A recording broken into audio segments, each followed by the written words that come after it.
for a higher GC news. Mema Obibia Kwaba, I had the latest hot Aqua and I made a Bramo and Unti. So we can subscribe to channel idea. Bomodia say over subscribe. The way I say over click a year the subscribe button. Now wabeli notification. We understand video for be a be upload when the first person once ebeka a year sa video. Afi we are now like video. Give us a thumbs up.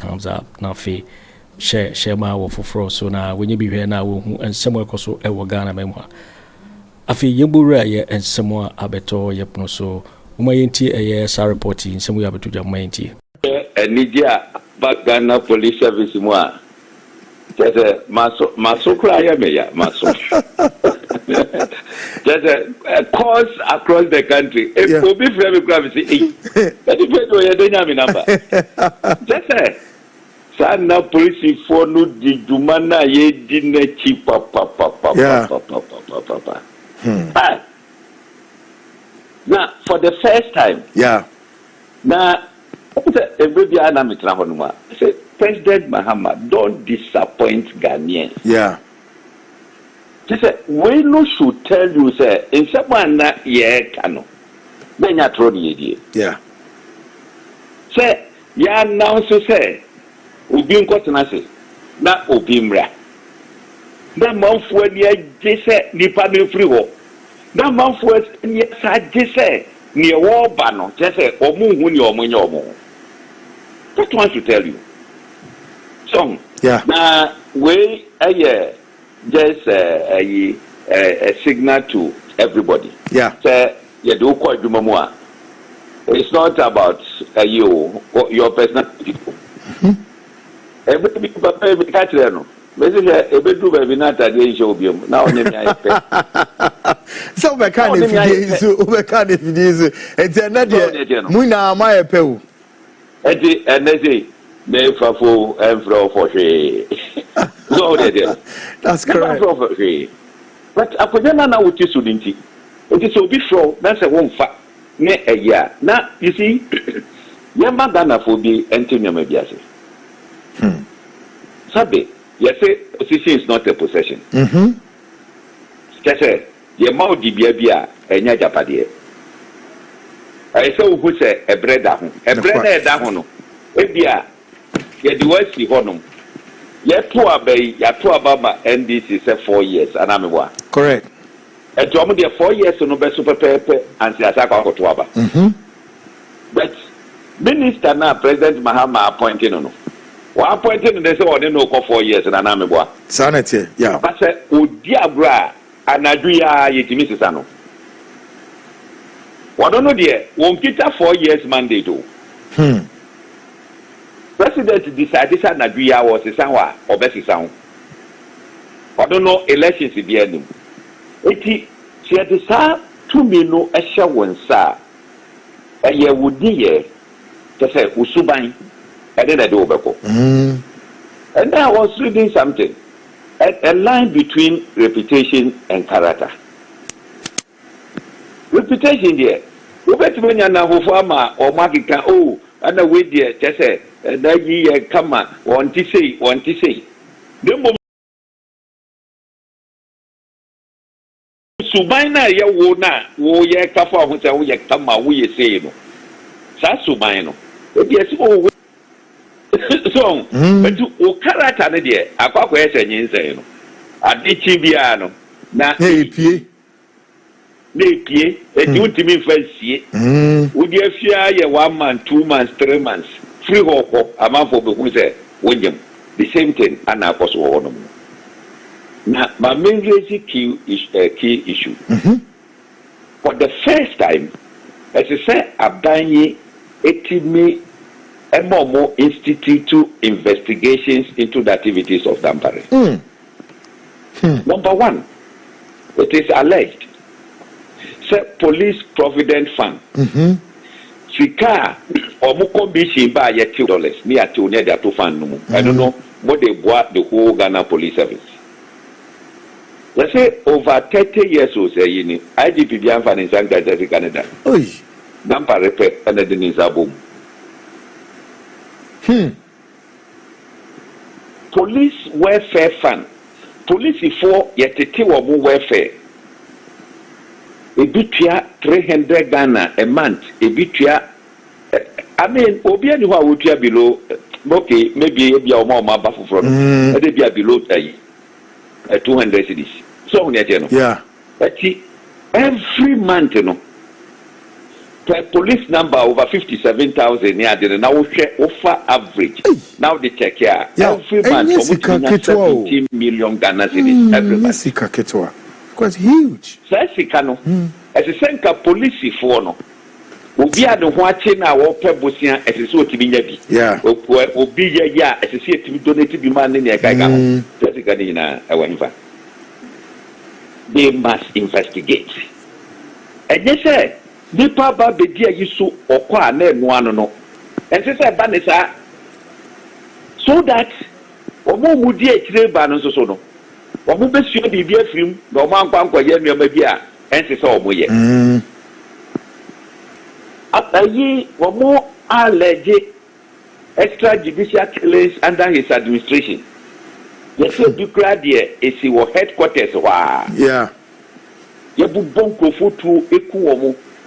You think kofo guka mu ko baby ekukuku womo. Enu ni nyina no, as I say, aban eba ehwehwemu ekoso na womo settle sa asem no. Because see, I never had a better up to a. What's the President Mahama by na or troll a letter, executive secretary, listos. Yeah, a troll letter, Okoma IGP. Share of the report on the situation of killings a Koso 2020, ne, Niakoso, Nansebi, Numuni, Niakikamu. I know more almost a 5 almost some short time. That's what because a Koyanka government better as Aremeyaw was almost submit a report. So much Sadio Madijina Niaria, Metete, the SS7. The most celebrated IGP Awobaya, just say a month for nya, like I say, a false hope and a month for nya would. I just say, Biamba, guess say, a coso as police service no ebetimi aye strong etimatum bono etima masa adenti ana institution like Ghana police service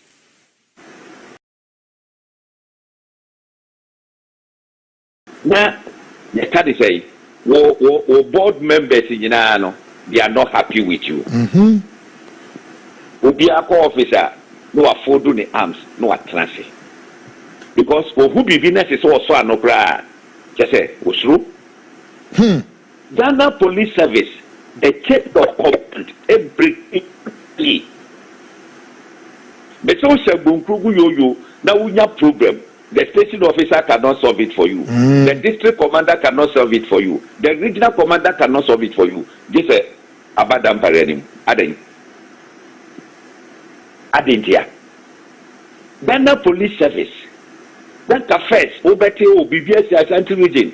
Me afre PRO, police PRO or Asante region. Now wababe church say who si afre PRO watermali. No wa church him ya afre go, wa church mu and cranfo so church mu die mu. Ene what is a PRO kra kasa o radio so da. Wo die emfa region so kra anto nchai. Police headquarters PRO. How many times no what is work at that? Mu. Just Yakawu bia no atu, bawo bia nkasa. How can we run a nation like this? How can we do that? Oh, yeah. Okay. Police there, collapse police totally. You wouldn't this one so yes, we talk about police headquarters are ya petty horses here and no Eddie Brini Pediso. Internally, junior officers, and Komukra de Gebeka Yigrano. See how they were jubilating. President Mahama, the appointment away from minister to a union, appointment way. And one of the appointment Utimu said it's a relief for the security services, particularly domestic policing. But yeah, what to say Imani for also Akko court to say as I know the Akko court did about, and it's the first time I made TV say Nipebisi no yeah the police penino Asamo Koko said there be a government about own to me, you know, yeah, try to read the minds of Venice and Kofi Benson and in the group say didn't know meet me as I say you protected IGP, you know, to continue to be in office. I'm sure so what it. Argentina, one TV or one TV Kase, ye Kokota Kokase, President Biba, one TV change minister, one TV change chief director, one TV change one TV change CDS, one TV change immigration boss. There ye IGP. Have you asked yourself that question? Debbie, now minimum development my answer. And for now, yeah. Na Kwaku say was so dafo. The other na na movie ni ade da say. You no dey. I thought that mojuma muye I thought that you be described as rented friends.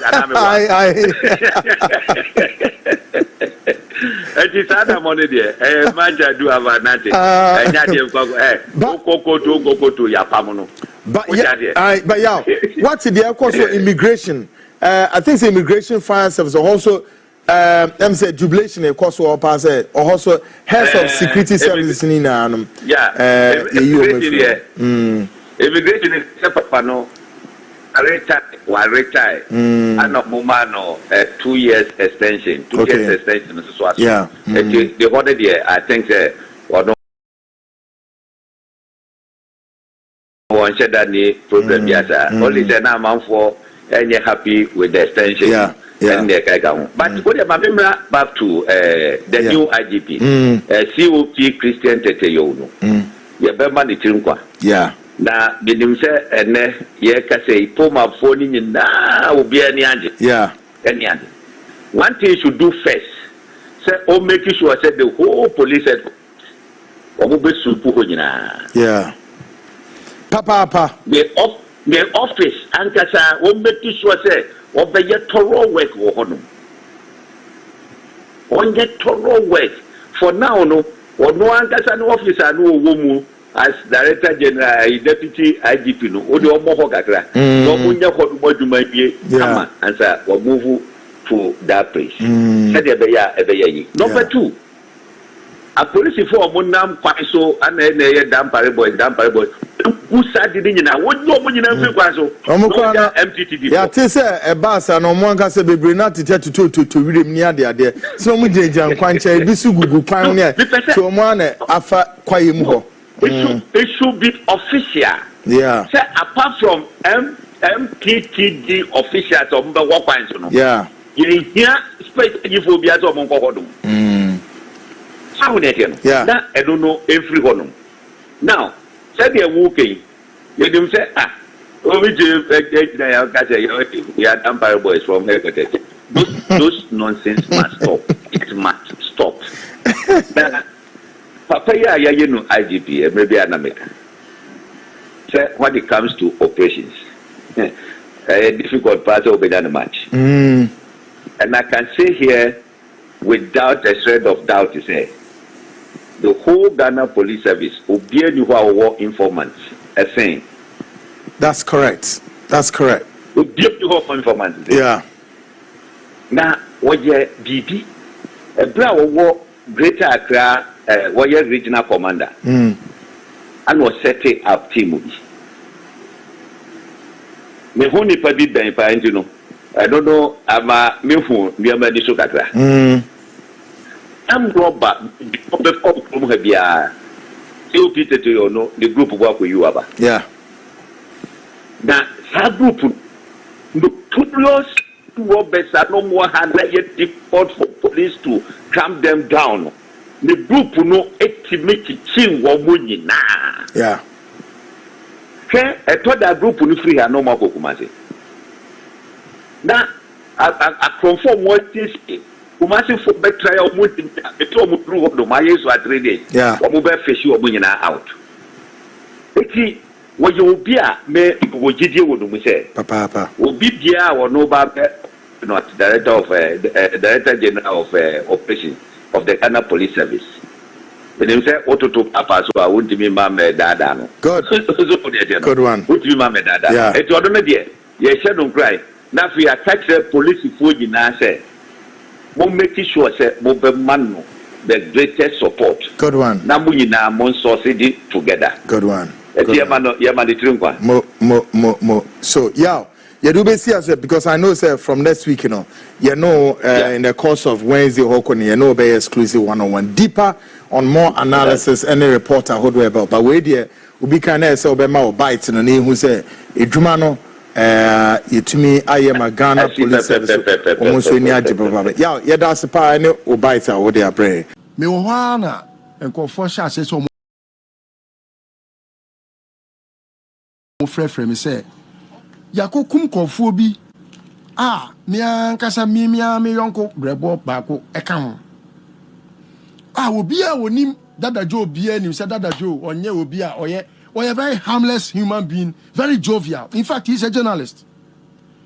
Na dadajo ɛne ne nua na kyiri bawo ɛka ho enti me bɔ your friend is saying me yɛ course baako mienu ebe ho no na kyerɛ sɛ ɛyɛ ade a asɛm no asi ampa enti dadajo aposifo akɔbɔ ne tu aku no na na ma afi me tu ka ɛkɔ baabi a ɔmo se ɔmakum dadajo no na na ma me koduru hɔ a mogya ho nyinaa mogya basa ama aposifo no kura kum nipa ni bi di ɔma gunwuram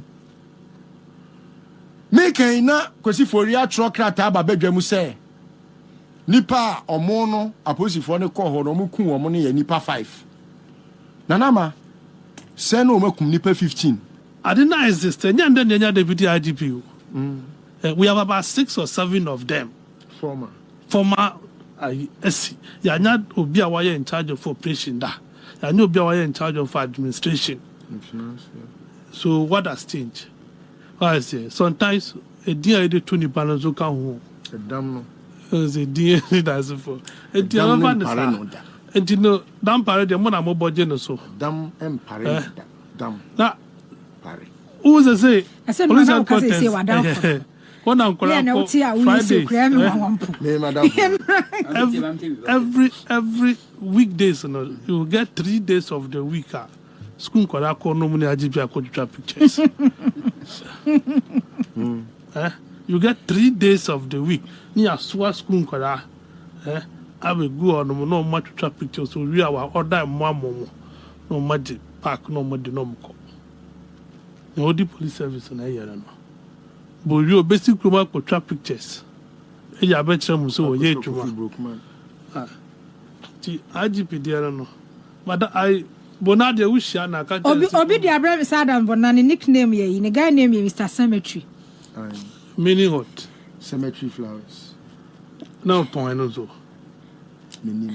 but unsa no pena metie no ya na wo kire mu boko incident no onim hwe che say de wo kam na kwesini say fact ekrom no omunnim like mpanimfu a omo hyade na se ena omo akodi boko be some days as in weeks onu ho da me so oboa adam bona onim ba bia boko kan da wano pai TV3 for chi ni gina so a ma ni gina so a and some adam bona kan nya sem ketu akra security analysis do you know the meaning of an imposter? You can only find that when you mention the name Adam Bona. He's an imposter. He has nothing security in his knowledge. Obwa, the ogi can na obwa. Ebi Adam Dampare na asuma ni so onko kekasa just so that it will save his image. Obwa, Adam Bona only anything like qualification in security. Only knowledge be for security home. A police muna or one and 4 women odi concern into oba no abetie wa no e dey na ekoso no record no dey and penny munyam oji police tiu me asema make e tie ni ye police for fuel na say police for krampo ntimi nya bi no Adam bona or the pick up kojina no abu agum bet me the car number to abontin but enye fe ndie what must say and that is how he has behaved till now na me wo asem we hu bi ka onim transfer police transfer it has become a weapon for Dampare now. Okay, say there were times that I was always criticizing Dampare, and many people were like, I didn't listen to then yes, very good. And I said, Dampare wo mewu emami medina ade and I said me kura me ho ofa chen no nti me kura no eya na me ya so obi dwen say me pani hu bibi enya and then the IGP awo ye na me sabi ya na me kana asem mpanifo si ye di jawa na ye di asoa na nukure nyame animu ni de na ma me sign miti e wo nneoma bi ho no ene say contrary to the opinion na Charles McCarthy from day one your board Dampare din na oye against his becoming the IG no media I was of the view say sebi ni pasisa enti no ye gina ne nioma wa ye dadaso e de bu natan ana yi natan a emwa isan say ebi ana me kan sabre no na bibinti sebi enamdua sonso na homa hunu soro enti se koba se bi a ene wakodrum pempenso bi a sebi ono a wabre ni moja ni atete ne ho osuku mu atimi akwakoye doctor na aban ehuni mobo se o beye IG a ade na wo se ye twena boso. These were the concerns that I raised, and several people were like, no. I remember even some NDC Fubiniminya Asem said, Adana Makebiama Dampare, when he was freshly appointed. Okay. Now, it got to a point, na Dampare ama police institution, no, the Ghana Police Service, no, I hear the mockery of the world. To the extent, say, Nanama, I mean, previously, as a news anchor, you should be able to tell me the regional commander's name for Greater Accra. Just at PR for all the you are able to tell me who the PRO of Greater Accra region is. Asante you are able to tell me how many, your friend is saying, police regional commands we have in Ghana. And then, Bibia, the back is stopping with Dampare. And even SMC, and then, Ewo, Fanese, Menfa President Krum, Chebi. Na ye say yanko hwe asem ni mu a se Dampare am frɛ obi se wonko hwe mu a nya de a bibia betimi akoso anu nti obɛkae a wɔyɛ political enioma bi ɛma ɛkɔba sɛ nipa mienu a ɔmkodi enkonkonsa a wɔno asoma ma yɛkɔ record wɔ mo ɛyɛ asare ɛne Alex Mensah. Oh, Sabre no na me catch me nuanu NDC for say e mamu ma Dampare enyusu mo na sabi ni nyansa no enuru mo de no na mama mo ho kwan ama wodi the name of politics abejojo mo ayemo basabasa ama ma adwen ayemo say Dampare wo dwene mo ho Sabre no na me catch NDC for say that guy is a criminal and you have to watch him clearly and make him know say you know him. Because Nanama, the cover same way na buy a Botiano. Who say I have some lands in Botiano. Me wana and call for shots says almost free me say Yako kum kofobi. Me ankasa me yonko brebo bako ekam. Obia wonim dada Joe bia nim say dada Joe onye obia oye a very harmless human being, very jovial. In fact, he's a journalist. Now, Dada Joe, and in India, na chiri bawo, eka ho. Enti me bo, your friend is saying, me ye course ba kumienu, ben ho no. Neche say, yade a asem no siampa. Enti Dada Joe, aposi fo akwa akoboni tu aku no. nanama afi me tu car eko baby a omo se omakum dada jo no nanama me koduru ho a moja ho nyina moja basa ama aposifo no kura kum nipa ni bi de omagunwuram me kan na kwasi foria tro krata ba badwam se nipa omo no aposifo no ko ho no omakum omo no ye nipa 5 nanama se no omakum nipa 15 adi bia hye form ama MCE of Botiano ho no MCE no municipal friends municipal wono ani aposifo police commander ho and omuko tutu form ema nipa se bi na after 4-5 days no na ho bon sa wo makum nipa ni bia gunwuram nana ena ani e betina kasafonyini so ena mede nsem ni nyina betu badwam asem ni start say pie na nana ena Dampare also will leave because extrajudicial killing is a crime against humanity. No shall say or leave. Sometimes na me kasa wie na no na me call a send off. Enti as at the time I call a send off no. Na oko leave. Na oko 10 days leave. Enu nti nipa odi na ade a we number 2 a obi anim say we number 2 o Ghana Police Service mu ye yohunu. Yohunu and number 2. In charge of and I send off no. Yohunu and a baye bibia. In fact, Dampare came after Yohunu had done everything. No crampono. Yenina yebe kaya. And someone call so and call for omode your friend is saying a 2 baho ni manu mani nyina omote omo. Emma emu interrogations ni manu nyina it was clear. Now okwase na se de yonko nanama sabi me de minim omo a okum omo ni nyina no dada jo de minim no ne maame ne mamienu oba tan yakum ne mamienu at the same time in a firing squad police de omo gina ho so no omo bo mu tuo pay by Dampare's order till date investigation kramai enu mu American asem no na police family no official complaint omo your official parliament akoho okay almost investigate subject matter no till date. Parliament grant for report to my. Okay. Nina Dampare is impeding the process. Nina I'm aware. Mini bibia cause will be a father Dampare because Cecilia met me actual baby or omo no monam no. E na adweye so we safe. Onye safe. Ni ho ye mesre ni ho ye manika. Ebio asem ne ba ye no mo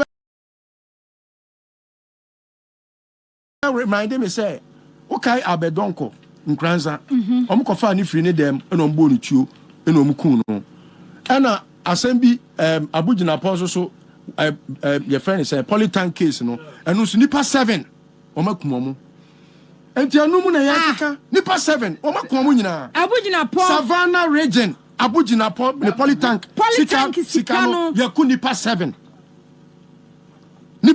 ama sesi amene o kase some of the matters are in court. Former police chief inspector, former police chief inspector, ne wo faasi fo mienu, te se maami ya wo Botiano anema mienu ewu no. Obi so ni na chiri basa yakum omo mienu. Emma oyedi tuo bro omo animu a papa ne kodru police morgue, police morgue ya. Ye kwa hwe body no.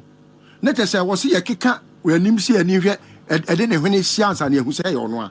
Jimmy Kocho mo yakum omo. Eno ye Dampare ni supervision ono na ma order o mi wa onim se baako no ye madamfo je say wako ne kra achi Nyankopon fa ne kra asie ade ne bonedam etu a wo mu asane agu nkofo so e bonedam timi wo wa no afre me no wo ka nanum nsem sisi e wawu Nyankopon fa ne kra asie now eno nkenfo a ana aja ye gugu so a ne ye keka nsem eno ne kofa me armed robbery case ne ba me minim sa armed robbery in Dampare na ye minim enya dia me dia sie da minim ka no kro obi aka chem se onim ba bia wo Dampare minim che wono na ye bibia o ye bia minim se wono but you see nanama Ghana Police Service ye hu bia ye hu IGPs bebrebe wo mo ye papa ne wo mo nya papa nyina ye hu bebre but if even the words that we knew are Ghana for train aboso. Sabi, I will say you forgive no. Okay. Because Dampare has destroyed the Ghana Police Service to the core, and the regional command Bianyajuma. They have all been rendered useless and redundant. No regional PRO works. No divisional PRO works. No regional or your friend said divisional commander works. No district commander works. And Tisankasebio, Assembly our laboni ha. And Kawu baby abedi can acquire reports. Answer no more Boakye Command District, now co divisional. Answer every division, every your friend is saying, a whole Akko region. Answer every region, Abba National. And then the whole Ghana CID no, a yabakope. Open your Samone, co police station, call report to. Say, ya mau order say, co investigate, ya won't me investigate. And as I say, no Ghana Police Service decentralization, no, I had destroyed. Bibia say. And until no, Omo kasa ban no moti ho. And Omo hu say the way I oppose for ebuafu abino, especially because of how abino I destroy the Ghana Police Service with Dampare's appointment no. And ya abino and one ho ban na on pe obi a obetimi ama sabi police na nya animonyam kakra because Dampare de wa fairly wa ma police na tan because he has shown the highest form of incompetence. Anna Abane ko appointed Yonu after a very broad consultation. Very, very broad consultation because when you say sometimes on where an say who lives in an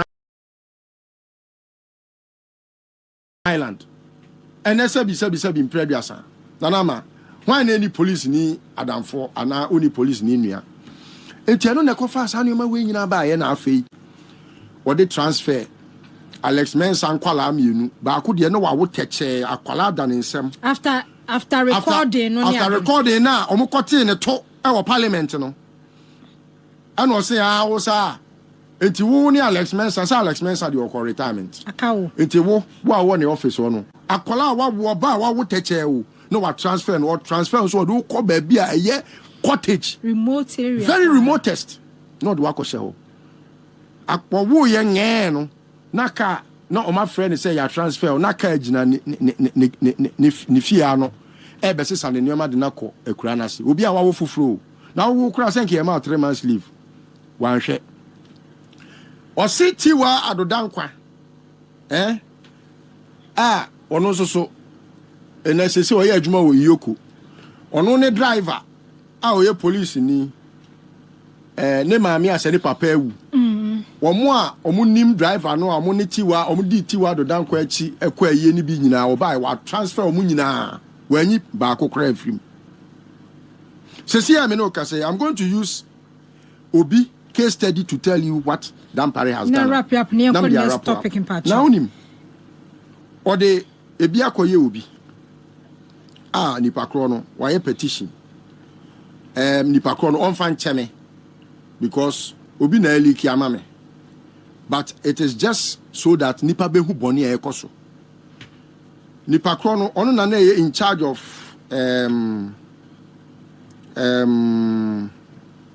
one in charge of on headquarters here DSP ono kro DSP or a director of cyber crime unit. He's in the person of Eric JB. JB no? Oh, Alex Mensan was nearby. Who said JB? Nasa JB no? The whole Ghana. Yeah, can't or more what IT who knowledge our police more. There is nobody who comes close. And I have phobia. I'm going to message that you're mudiaba in the coming days. And yene ewa Dampare de can asema two what destroy police no wako transfer JB through a WhatsApp message and a JB wako petition the the chairman, the National Transfer Board, Unse Police or Transfer Board. Okay. And you cannot sit as IGP and wake up and say, my transfer. It me no say no. Me no say no. Assembly or court. And until I mean to go in details. No. Okay. JB the Assembly court on human rights grounds and also on the grounds to say he was not ne letter of the man. No. What is the subject of court? You can discuss. Yeah, I don't want to be in contempt. I won't be in contempt. Not the substance. What am I say? Yes, I'm just being careful because and yes, Miss Robbie I refer you to this. I don't want to be in contempt. No, I don't want to be. And there will be no because me anything contempt, no. Who the tie message tie statement. Won talk as say here na obi aliki ade amame. Okay. Or say posting senior police officer TO Superintendent Emmanuel Eric JB, CID headquarters Accra. This is to inform you that you have been posted to the divisional police headquarters Gambaga Northeast region as the crime officer with immediate effect. The police administration wishes you the best. One call to BBR. The proper procedure. We know, I'm a crime officer. Unim say as at the time or yes, I letter we know. Na jebi no akwala and a commander. I no call crime officer wanna say. We nya Jimmy and nya damwa. Yaka say Dampare abodama muka say edi agro. Yeti ha na dakwa command say police for mun kunkola o mu oga na nyina. Mun kunipe oga. So these are the things that have happened. And mesre I know you are. He's a good police officer. Yeah. So I just want us to look at these case studies I made today. Say, how on earth would anybody of sound mind send your friend is saying a letter like this on a WhatsApp page for transfer? When of course you know, say the police your friend is saying channel of communication, you know, answer na be transfer will be crampo no. E was a woman who a kwanya ebia na djuma oye ebia within the next few weeks ye do be kwa ha and now ebia say na chese wire proper handing over. What must say?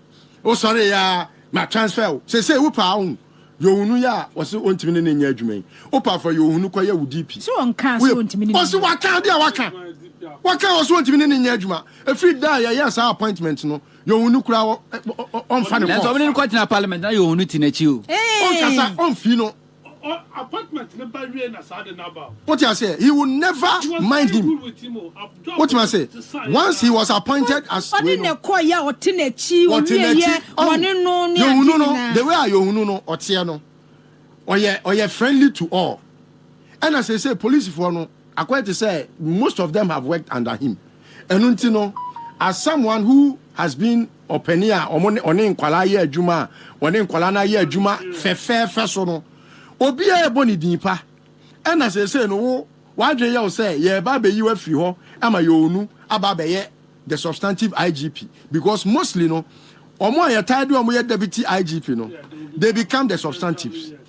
What you say? Okay. And now no Dampare when who say wa bon no nim nyansa or de say bi nim de ne a friend is saying and chere papa be police service now wa ma police service no agija ama say police for nyina edi abene no Ayakofa yo hunu na oye the lover boy of the Ghana Police Service no aba no eti e den ya ba be yinadi. Okay. And asa na tie dia ene eme so me ma okura wo nya chance kra na wa ye adwuma enu ntina na nsen Oliver Bakavama wo mo ekoye demonstration ono Dampare command afenyo de akoma radio for ni TV for ni central for omo kuchire nse se me makati no se omo nka se yo hunu na yes ade no na sa da no so wo Dampare one na wo ma command utie Bawumia no na ade koma sa command no Bawumia ne sa akwai na nabi DJ Kalebwe etimi frew he Dampare chenkwala ni kogum na afi o se yesa onu kwa ne se na nabi afre no yesa na afi wa ya attention wo phone so na unyimi ya uko school no na DJ Kaleb no we he enti no asema honto raise no eye ho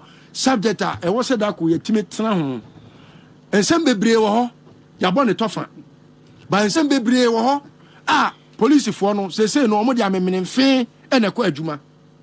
Okay. Last but not the least. Who say Dampare driver akokum police ni? Ono ane driver. Now ono my driver ne so at Naba to police hospital ha. I'm on a special ward. Yakokan ya say driver no na ne ho na emfa no nti na okobo otuo. Eno bepem ne driver no has not faced any justice. Wakum obi ba immediately okun no onipa konso ye kremoni yakosie no. And Kremofo, the Amoya was Alayakawo. And to say justice, no Kremofo, Pegasus, Biemana. These are things that are happening. And day by day, and your message. Okay. And are we not supposed to be afraid in our own country, seeing Dampare the terrorists as the IGP? Yo, it for winning and someone about beto yepuno so Mikao says so when you subscribe to channel idea bomodian say over subscribe now I like video to give us a thumbs up nafi share my wo fufro so na we be here now and somewhere koso ewo Ghana memoir also wait me otchere wadwen afa yes some we nyira ho ewo comment box ni mu mobeti menkabio in my next video. Thanks for watching. Like and share the video. You can also drop your comment. Please don't forget to subscribe. Click on the bell to turn on the notification.